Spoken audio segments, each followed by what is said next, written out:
Okay, hello everybody. So next बात अपन start करते हैं। कार्बोहाइड्रेट, अपन यूनिट की बात कर रहे थे। यूनिट है आपकी कार्बोहाइड्रेट,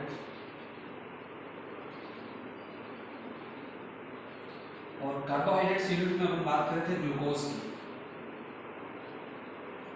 कल अपन ने डिस्कशन किया था कि ग्लूकोज का जो आपके स्ट्रक्चर है, ग्लूकोज के दो टाइप के स्ट्रक्चर सजेस्टेड हैं। एक तो है साइक्लिक और एक नॉन साइक्लिक। तो कुछ ऐसे केमिकल रिएक्शन है या कुछ ऐसे फिनोमिना है जो साइक्लिक स्ट्रक्चर को फेवर करते हैं, और कुछ ऐसे फिनोमिना हैं जो आपके नॉन साइक्लिक स्ट्रक्चर को फेवर करते हैं, या कुछ ऐसे केमिकल रिएक्शन से। तो अपन पहले बात कर रहे थे non cyclic structure of glucose.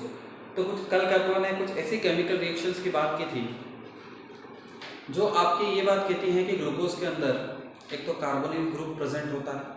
दूसरा ये बात कहती है कि जो कार्बोनिल ग्रुप होता है ये कौन सा होता है, एल्डिहाइड का होता है।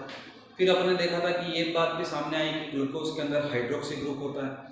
और उसके बाद अपन बात कर रहे थे, एक रिएक्शन की बात कर रहे थे, पर आयोडिक एसिड के साथ रिएक्शन।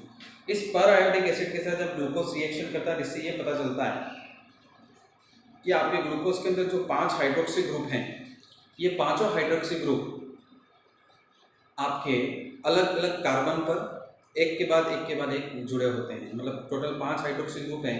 ये 5 हाइड्रोक्सी ग्रुप कहाँ पर जुड़े हैं, इनकी लोकेशन क्या है, उसकी लोकेशन को अगर आपको आइडेंटिफाई करना है तो आप अगर जो ग्लूकोज की अभिक्रिया पर ऑक्साइड से कराते हो तो इससे ये बात पता चलती है। कैसे पता चलती है, देखो अब इस पर थोड़ा सा बात करते हैं। तो यहाँ पर क्या होता है कि अगर पर आयोडिक एसिड के साथ अभिक्रिया कराओगे ग्लूकोज की, तो मैं यहाँ पर ग्लूकोज का स्ट्रक्चर बना रहा हूँ। ये ग्लूकोज की अचक्रीय संरचना है।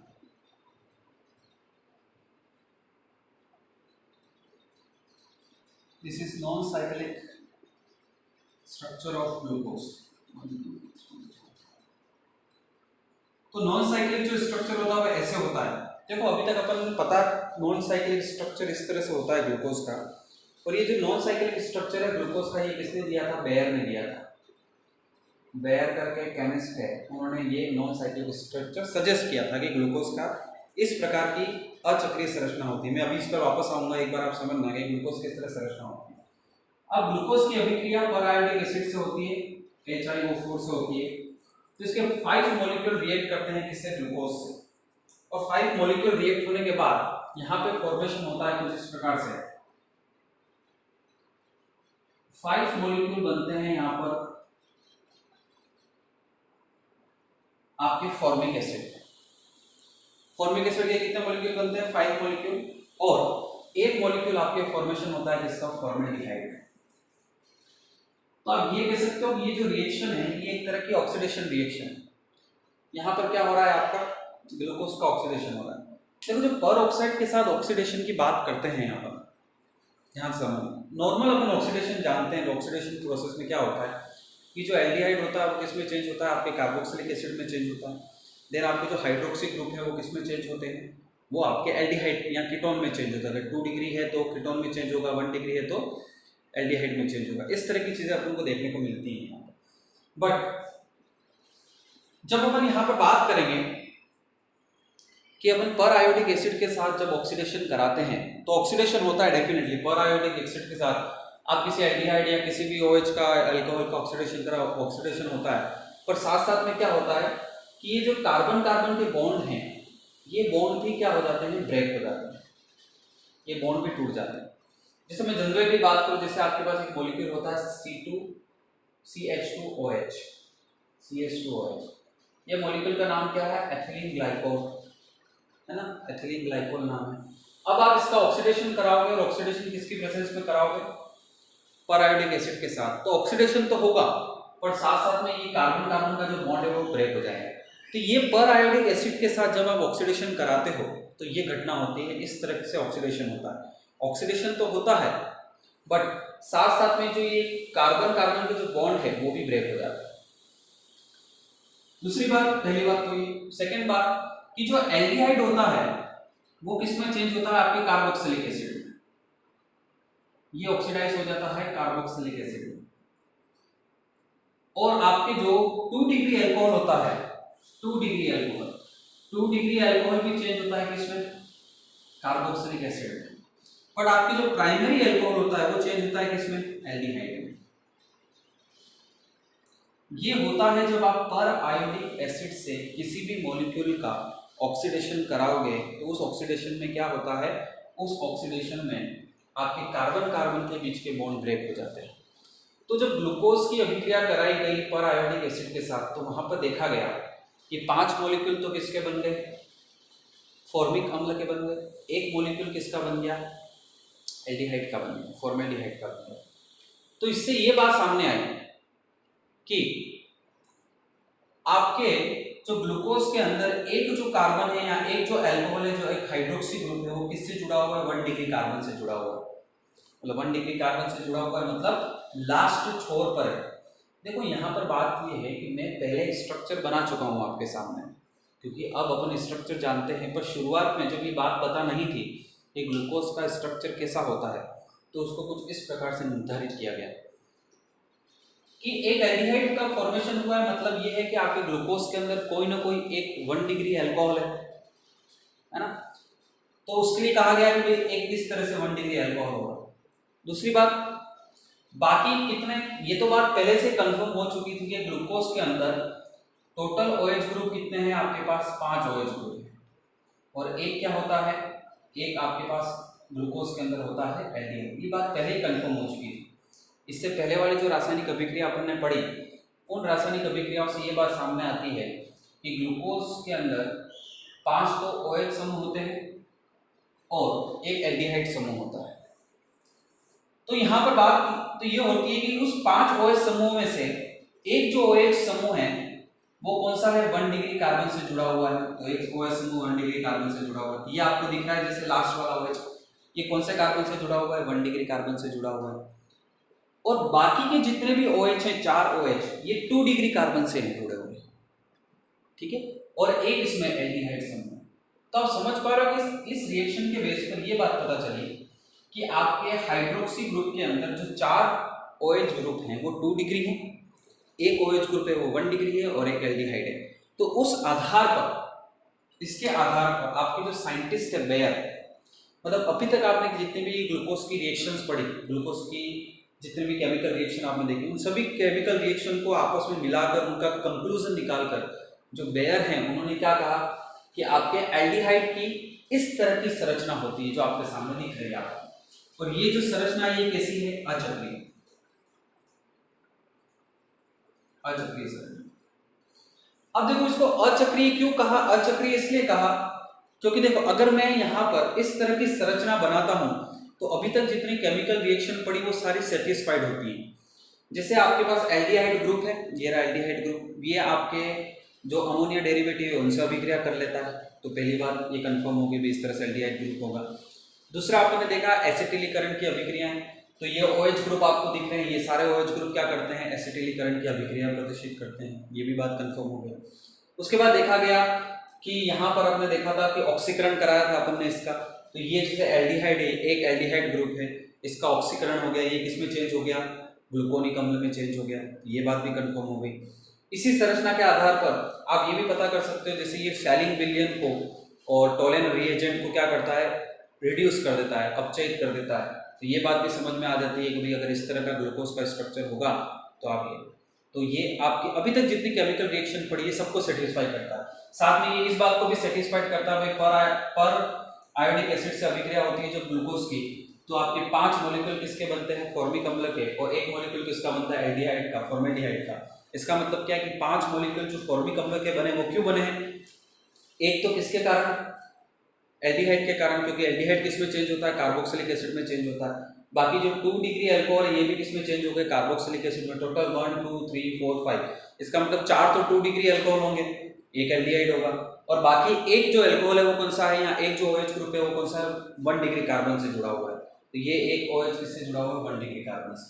तो इस टाइप से, इस प्रकार से ये डिसाइड होता है कि आपके एल्डिहाइड का जो स्ट्रक्चर है वो इस टाइप से ऐसा होगा। इसका एल्डिहाइड का स्ट्रक्चर, सॉरी गलत बोल गया, ग्लूकोज का जो स्ट्रक्चर है, जो नॉन साइक्लिक ग्लूकोज है, इसका स्ट्रक्चर इस टाइप से होगा। ये सजेस्ट किया किसने, ये आपने सजेस्ट किया बेयर ने। फाइनलिस्ट से बेयर ने बात सजेस्ट। तो आई थिंक आपको ये बात क्लियर हो गई होगी। तो अभी अपन ने जितनी भी रिएक्शन पढ़ी हैं या जितने भी फिनोमिना अपन ने पढ़े हैं उन सभी फिनोमिना में अपन को एक बात पता चली कि ग्लूकोज की नॉन साइक्लिक स्ट्रक्चर किस प्रकार से होता है, इस प्रकार का होता है, जो किसने सजेस्ट किया था, बेयर ने सजेस्ट किया था। आई थिंक आपको ये बात ये समझ में आ रही है। तो अब आगे बढ़ते हैं अपन यहाँ पे। नेक्स्ट बात करते हैं कि बेयर ने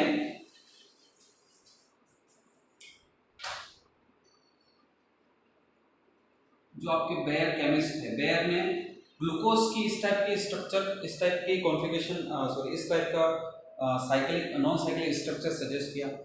अब आगे बात करते हैं आपका जो ग्लूकोज होता है, ग्लूकोज में कितने कायरल कार्बन प्रेजेंट होते हैं उसकी बात करते हैं। अब अपन कोशिश कर रहे हैं ग्लूकोज को इसके स्ट्रक्चर के अकॉर्डिंग, इसके कॉन्फ़िगरेशन को समझने, इसके विन्यास को समझने की बात करेंगे। तो बेयर ने इस तरह का ग्लूकोज का स्ट्रक्चर सजेस्ट किया कि ग्लूकोज की संरचना ऐसी होती है। अब देखो ध्यान से देखो, अब ग्लूकोज में बात करें अपन, तो ग्लूकोज में आपके पास कितने कायरल कार्बन है? ये जो कार्बन दिख रहा है आपको, ये कायरल कार्बन है, ये भी कायरल कार्बन है, ये भी कायरल कार्बन है और ये भी कायरल कार्बन है। क्योंकि कायरल कार्बन का मतलब आपको पता है कि इनकी चारों जो संयोजकता होती है उस पर अलग अलग समूह और परमाणु जुड़े होते हैं। अपन कौन सा कार्बन बोलते हैं? Chiral carbon. तो ये सब क्या है आपके पास? कायरल कार्बन है। इस कायरल कार्बन की संख्या के अनुसार मैं यहाँ पर ये ज्ञात कर सकता हूँ कि ग्लूकोज के कितने विन्यास संभव है। तो फॉर्मूला होता है इसका क्या? 2n इसका फॉर्मूला होता है। n मतलब क्या होता है? Number of chiral carbon. तो मैं क्या करूंगा, यहाँ पे total number of chiral carbon कितना है? 4। तो टोटल नंबर कितना आ गया? 16 आ गया, 16 आ गया। तो आपके पास नंबर ऑफ कायरल कार्बन कितने, sorry number of chiral carbon कितने हैं? 4। और इस 4 से टोटल आपके पास नंबर कितना है? 16। इसका मतलब है कि आपके जो ग्लूकोज का जो इस टाइप का जो स्ट्रक्चर होता है, इसके ओवरऑल, इसके टोटल कितने? 16 विन्यास संभव है। 16 अलग अलग टाइप के कॉन्फ़िगरेशन पॉसिबल हैं ग्लूकोज के स्ट्रक्चर के। 16 विन्यास संभव है ग्लूकोज की संरचना में। अब यहाँ पर अपन किसकी बात करेंगे? अपन बात करेंगे डी ग्लूकोज की और एल ग्लूकोज की। आप जानते हो capital D and capital L आपके किसी भी मॉलिक्यूल के विन्यास को प्रदर्शित करने के लिए अपन एक नोमेनक्लेचर, एक नामकरण का उपयोग करते हैं। वो नामकरण कौन सा होता है? Capital D and capital L. इससे अपन इंडिकेट करते हैं कि आपका जो भी मॉलिक्यूल है, जो उसका कॉन्फ़िगरेशन किस प्रकार का है। तो ग्लूकोज के बात करेंगे, ग्लूकोज के टोटल वैसे तो कितने अलग अलग 16 अलग अलग प्रकार के विन्यास संभव हैं, पर यहाँ पर अपन कौन से विन्यास की बात करेंगे? ग्लूकोज का डी विन्यास और ग्लूकोज का एल विन्यास, उसके बारे में अपन डिस्कस करते हैं। तो क्या होता है एल विन्यास और क्या होता है डी विन्यास? देखो आपको पता है कि जो डी और एल है, ये जो नामकरण है, ये नामकरण कहाँ से आया है?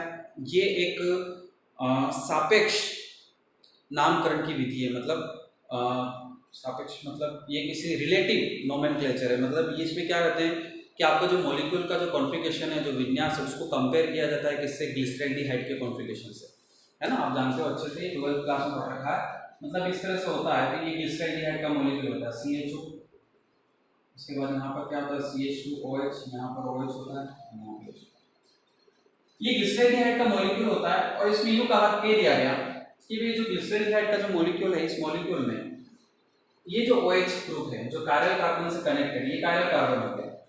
कायरल कार्बन से जुड़ा हुआ जो OH समूह, हाइड्रोक्सी समूह है, अगर ये जब राइट हैंड साइड होता है तो इस टाइप के कॉन्फ़िगरेशन को क्या बोलते हैं? अपन डी बोलते हैं, ठीक है। और ये जो OH समूह होता है, ये लेफ्ट हैंड साइड हो जाए तो इस प्रकार के कॉन्फ़िगरेशन को अपन क्या बोलेंगे? एल बोलेंगे। तो ये बेसिक सी बात अपन जानते हैं, पहले आपको पता होगी। 12th क्लास में अपन इस तरह का नोमेनक्लेचर करते थे जिसमें स्टैंडर्ड मॉलिक्यूल के फॉर्म में ग्लिसरॉल्डिहाइड का यूज किया जाता है। तो उसी तरह से ग्लूकोज की अगर अपन बात करें कॉन्फ़िगरेशन की, डी कॉन्फ़िगरेशन और एल कॉन्फ़िगरेशन, तो किस टाइप से होता है? देखो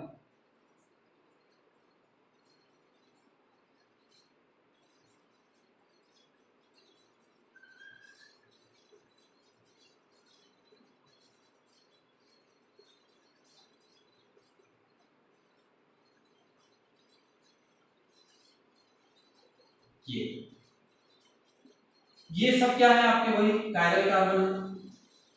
और आपके जो ग्लूकोज होता है, ग्लूकोज का जो डी टाइप का कॉन्फ़िगरेशन कुछ इस प्रकार से होता है। इसमें आपको मेरे जो फर्स्ट जो स्ट्रक्चर आपको दिख रहा है, जो बेयर के द्वारा सजेस्ट किया गया था, ये वाला, इसमें थोड़ा सा क्या है, देखो मैंने सब जगह OH एक ही जगह पर बनाए है ना, सब के सब OH कौन सी तरफ दिख रहे हैं आपको, राइट हैंड साइड ही दिख रहे होंगे। पर अब मैंने जो डी कॉन्फ़िगरेशन बनाया है ग्लूकोज का, उसमें मैंने थोड़ा सा कुछ चेंज किया है, थोड़ा सा इस ग्लूकोज अपने संरचना को क्या किया आपने चेंज किया है। और ये चेंज इसलिए किया है क्योंकि इस टाइप का जो स्ट्रक्चर होता है या इस टाइप का जो कॉन्फ़िगरेशन होता है, इसको अपन क्या बोलते हैं, डी कॉन्फ़िगरेशन ऑफ ग्लूकोज। ठीक है, आई थिंक आपको बात समझ में आ गई होगी। ये आपके इसको बोला जाता है D glucose, this is your D glucose. ठीक, आगे बात करते हैं एल ग्लूकोज। अब एल ग्लूकोज किस टाइप का होता है उसकी बात करते हैं अपन। तो अगर एल ग्लूकोज की अपन बात करें यहाँ पर, तो एल ग्लूकोज आपको इस प्रकार से मिलेगा कि CHO 1 2 3 4 और 5, ये तो वैसा ही रहेगा, कोई दिक्कत नहीं है। यहाँ पर क्या चेंज होता है, ये OH इधर आ जाएगा, ये इधर आ जाएगा, ये OH इधर आ जाएगा, ये H इधर आ जाएगा। यहाँ पर OH OH H। वैसे तो अलग अलग 16 टाइप के क्या हैं कॉन्फ़िगरेशन पॉसिबल हैं ग्लूकोज के, क्योंकि इसके पास टोटल कितने होते हैं आपके पास 4 कायरल कार्बन होते हैं, उसके अलावा 16 अलग अलग प्रकार के कॉन्फ़िगरेशन पॉसिबल हैं। पर अपन सिर्फ 2 के बारे में डिस्कस कर रहे हैं, डी ग्लूकोज और एल ग्लूकोज। अब देखो डी ग्लूकोज और एल ग्लूकोज क्यों कह रहे हैं इसको, तो जहां तक ग्लूकोज की बात है, या जो आपकी जो डी और एल प्रकार का जो नामकरण है, इसका जब अपन नामकरण करते हैं तो किसके रेस्पेक्ट में करते हैं, ग्लिसरॉल्डिहाइड के, ये आपके आप स्टैंडर्ड मॉलिक्यूल होता है। और इसमें क्या करते हैं, जब अपन जैसे ये आपके पास है कार्बोहाइड्रेट, तो इसका जो सबसे नीचे वाला कायरल कार्बन है वही देखा जाता है। इस कायरल कार्बन में आपको दिख रहा है OH इधर है, इसमें OH इधर है, इसको डी बोल रहे हैं, इसको एल बोल रहे हैं। तो ये थोड़ा सा हमको याद रखना पड़ेगा कि D configuration of glucose and L configuration of glucose. So Baeyer ने इस टाइप का स्ट्रक्चर दिया, ये सजेस्ट किया कि ग्लूकोज ऐसा होगा। इस स्ट्रक्चर के अनुसार अगर अपन बात करें तो टोटल अलग अलग 16 प्रकार के विन्यास संभव है ग्लूकोज के, और उसमें से आप बात करो ये आपका डी और ये आपका एल प्रकार का ग्लूकोज। ठीक है, तो आई थिंक आपको ये बात समझ में आ गई होगी। तो ये हो गया क्या आपके ग्लूकोज का नॉन साइक्लिक स्ट्रक्चर, अचक्रीय संरचना होगी ग्लूकोज की। अब अगर अपन आगे डिस्कशन करें तो देखो, अब आगे बात ये है, मैं और भी केमिकल रिएक्शंस की बात करूंगा, अभी कुछ केमिकल रिएक्शंस और भी पढ़नी है हमको ग्लूकोज के अंदर, बट अभी मैंने सिर्फ वही केमिकल रिएक्शंस डिस्कस की हैं जिसके अकॉर्डिंग आप क्या कर सकते हो, जिसके अकॉर्डिंग आपको ये पता चलेगा कि आपका जो ग्लूकोज का स्ट्रक्चर कैसा है। जैसे अभी अपन ने देखा कि ग्लूकोज का स्ट्रक्चर कैसा होता है, साइकिल नॉन साइक्लिक होता है, ये बेयर ने सजेस्ट किया था। बट यहाँ पे कुछ प्रॉब्लम्स थी। देखो प्रॉब्लम ये थी कि कुछ ऐसी केमिकल प्रॉपर्टीज थी और कुछ ऐसे फिनोमिनास थे जो ग्लूकोज शो नहीं करता है, या फिर अपन यूं कह सकते हैं कुछ ऐसी प्रॉपर्टीज थी, कुछ ऐसे फिनोमिनास थे जो आप ग्लूकोज की अचक्रीय संरचना द्वारा नहीं समझ सकते। नॉन साइक्लिक स्ट्रक्चर ग्लूकोज का इन प्रॉपर्टीज को एक्सप्लेन नहीं कर पाता। जैसे सबसे पहले बात करें फर्स्ट कि आपका जो ग्लूकोज का मॉलिक्यूल होता है, ये ग्लूकोज का मॉलिक्यूल शिफ्ट फ्री एजेंट से रिएक्शन नहीं करता। जो आपका शिफ्ट फ्री एजेंट होता है इससे ये रिएक्ट नहीं करता, जबकि करना चाहिए था। ठीक है ना, आपको पता है कि एल्डिहाइड बेनेडिक सॉल्यूशन से, फैलिंग सॉल्यूशन से, टोलेंट रिएजेंट से और शिफ्ट रिएजेंट से रिएक्शन करता है, इन सबको रिड्यूस कर देता है एल्डिहाइड। बट आपका जो ग्लूकोज है, ग्लूकोज के अंदर एल्डिहाइड प्रेजेंट है, अपन ने पहले ही कह दिया कि उसके अंदर एल्डिहाइड प्रेजेंट है, पर क्या है कि वो फैलिंग सॉल्यूशन को तो रिड्यूस कर देता है या उससे रिएक्शन कर लेता है, वो टोलेंट से भी रिएक्शन कर लेता है, पर वो शिफ्ट रिएजेंट से रिएक्शन नहीं कर पाता ग्लूकोज का मॉलिक्यूल, जबकि उसको करना चाहिए था। According to structure of glucose, glucose को शिफ्ट रिएजेंट से रिएक्शन करना चाहिए था, पर वो नहीं करता है। तो पहली बात तो ये ऐसा क्यों हो रहा है। ठीक है, अगर मैं ग्लूकोज का नॉन साइक्लिक स्ट्रक्चर कंसीडर करूं तो उसमें तो आपको जो एल्डिहाइड समूह है वो बिल्कुल फ्री दिख रहा है, सबसे पहले कार्बन पे आपको एल्डिहाइड ग्रुप दिख रहा है, तो इसका मतलब है कि उसको तो रिएक्शन शो करनी चाहिए थी। दूसरा बात, सेकेंड बात करें हम यहाँ पर कि आपका जो ग्लूकोज मॉलिक्यूल है, जो ग्लूकोज होता है आपका, अगर इस ग्लूकोज का आप जलीय विलयन बनाते हो, एक्वस सॉल्यूशन बनाते हो, तो ये क्या कर रहा है, आपके म्यूटा रोटेशन शो करता है, म्यूटा रोटेशन का फिनोमिना शो करता है। अब ये क्या बात होती है ध्यान से, अगर आप यहाँ पर ग्लूकोज का एक्वस सॉल्यूशन बनाते हो, जलीय विलयन बनाते हो ग्लूकोज का, तो ये आपके म्यूटा रोटेशन शो करता है। अब क्या देखो, सबसे पहली बात, ग्लूकोज के अंदर कायरल कार्बन प्रेजेंट है और ग्लूकोज के अंदर किसी टाइप की आपको सिमेट्री भी नहीं मिलेगी, है ना, एलिमेंट ऑफ सिमेट्री भी अगर आप ग्लूकोज के मॉलिक्यूल में देखोगे तो वो भी आपको नहीं मिलेगा। तो इसका मतलब जो ग्लूकोज है वो एक ऑप्टिकली एक्टिव मॉलिक्यूल है। ऑप्टिकली एक्टिव मॉलिक्यूल का मतलब होता है ऐसा मॉलिक्यूल जो आपके पीपीएल को, प्लेन पोलराइज लाइट को, लेफ्ट हैंड साइड या राइट हैंड साइड क्या करेगा, रोटेट करेगा, है ना, लेफ्ट हैंड साइड या राइट हैंड साइड रोटेट करता है आपका ऑप्टिकल एक्टिव मॉलिक्यूल। आप समझ भी गए होंगे, मैंने देखो मुझे ये छोटी छोटी बातें बताने की जरूरत थी, जिससे मैंने कायरल कार्बन बनाया, कायरल कार्बन को डिनोट किया। कायरल कार्बन के बाद आपको पता चल गया होगा कि आपका जो ग्लूकोज का जो मॉलिक्यूल है, जो ग्लूकोज का मॉलिक्यूल जो आपने बनाया नॉन साइक्लिक मॉलिक्यूल, वो ऑप्टिकली एक्टिव होता है। तो वो ऑप्टिकली एक्टिव है, इसका मतलब वो क्या करता है, पीपीएल को रोटेट कर देता है ना, left hand side, right hand या क्लॉकवाइज, एंटी क्लॉकवाइज रोटेट करता है पीपीएल को। अब यहां पर बात ये है कि आपका जो ग्लूकोज है उसका जो एक्वस सॉल्यूशन अगर आप तैयार करोगे, उसका जलीय विलयन जब आप बनाओगे, तो इसका जलीय विलयन म्यूटा रोटेशन शो करता है। अब ये म्यूटा रोटेशन क्या है, आप अभी के लिए आप सिर्फ ये समझो कि जो म्यूटा रोटेशन का मतलब है आपके, ये आपके ऑप्टिकल प्रॉपर्टी से रिलेटेड है। किससे रिलेटेड है, ऑप्टिकल प्रॉपर्टी से। तो यहां पर ये दो बातें, चलो पहले दो बातें को ही अपन कंसीडर कर लेते हैं, फिर थर्ड पॉइंट पर अपन नेक्स्ट आएंगे। तो पहली बात तो ये है कि ग्लूकोज शिफ्ट रिएजेंट के साथ रिएक्ट नहीं करता। दूसरी बात है कि ग्लूकोज का जो एक्वस सॉल्यूशन है ये म्यूटा रोटेशन शो करता है। अब ऐसा क्यों हो रहा है, इसका रीजन क्या है, तो इसका मतलब है कि ये दो जो आपके सामने पॉइंट लिखे हुए हैं, ये आप ग्लूकोज की नॉन साइक्लिक स्ट्रक्चर से, अचक्रीय संरचना से आप ये दोनों बातें नहीं समझ सकते। अगर मैं बेयर के अकॉर्डिंग चलूं और ग्लूकोज को मैं साइक्लिक, नॉन साइक्लिक स्ट्रक्चर मानूं, तो अगर वो नॉन साइक्लिक स्ट्रक्चर है तो उसका मतलब उसको शिफ्ट रिएजेंट के साथ रिएक्ट करना चाहिए था, है ना, क्योंकि उसके अंदर एल्डिहाइड है।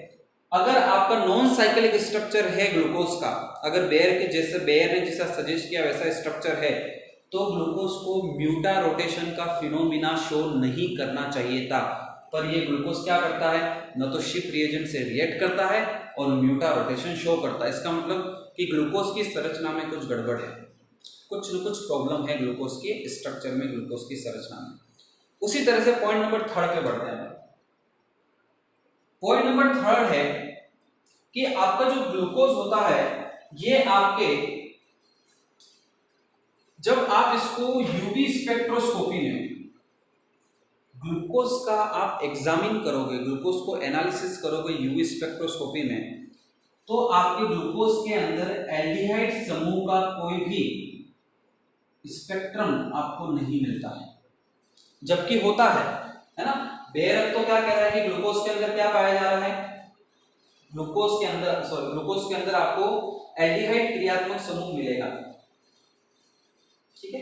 बट यहां पर अपन को क्या देखने को मिल रहा है, यहां पर अपन को ये देखने को मिल रहा है कि जब आप यूवी स्पेक्ट्रोस्कोपी की से ग्लूकोज के मॉलिक्यूल का एनालिसिस करते हो, तो यहाँ पर आपको कोई भी एल्डिहाइड ग्रुप के लिए कोई भी पीक या कोई भी स्पेक्ट्रम नहीं मिलता। अब ये सब बातें क्या कर रही हैं, ये जो फिनोमिना, ये जो घटना है, ये कंफ्यूज कर रही है अपन को। क्या कंफ्यूज कर रही है कि एक साइड बेयर तो कहता है कि भाई नॉन साइक्लिक स्ट्रक्चर है, पर अगर वो नॉन साइक्लिक स्ट्रक्चर है वो, तो फिर ये सब क्यों हो रहा है, क्योंकि अपन ने देखा कि बेयर तो कह रहा है कि एल्डिहाइड ग्रुप है आपके पास, तो फिर यूवी स्पेक्ट्रोस्कोपी में तो एल्डिहाइड आना चाहिए था, एल्डिहाइड क्यों नहीं आ रहा है ना। तो ये इन बातों की वजह से आपके जो नॉन साइक्लिक स्ट्रक्चर है ग्लूकोज का, उस पर सवाल उठते हैं। सिंपल सी बात है ना कि भाई इनको कैसे समझाएं। तो इसको एक्सप्लेन करने के लिए आपके नेक्स्ट जो वैज्ञानिक थे वो थे टोलेन। टोलेन ने कहा कि आपका जो ग्लूकोज होता है ये साइक्लिक स्ट्रक्चर होता है ग्लूकोज का, है ना, एक साइक्लिक मॉलिक्यूल होता है। और इसका डिस्कशन अपन कल करेंगे कि किस प्रकार से ग्लूकोज का साइक्लिक स्ट्रक्चर होता है। सो आज के लिए थैंक यू।